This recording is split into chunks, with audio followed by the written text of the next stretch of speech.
Welcome to our production facility, where we create state-of-the-art interactive smartboards for our customers. Today, we're going to show you the production process of our interactive smartboard.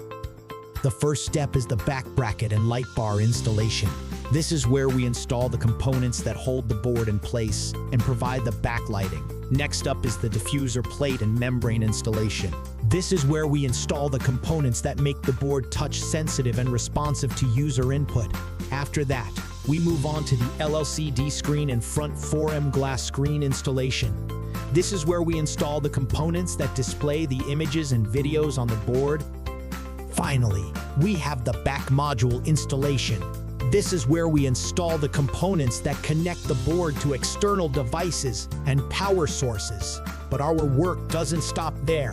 We also have a rigorous quality control process to ensure that our interactive smartboards meet our high standards. First, we test the LCD screen to ensure that it's working properly. Then we subject the board to aging testing, which can last for up to 72 hours. This simulates the board's performance over time and helps us identify any issues that may arise. We also perform high-temperature testing, where we subject the board to temperatures of 50-60 degrees Celsius for up to 4 hours. This tests the board's durability under extreme conditions. And finally, we perform the crashing testing after the product is packaged.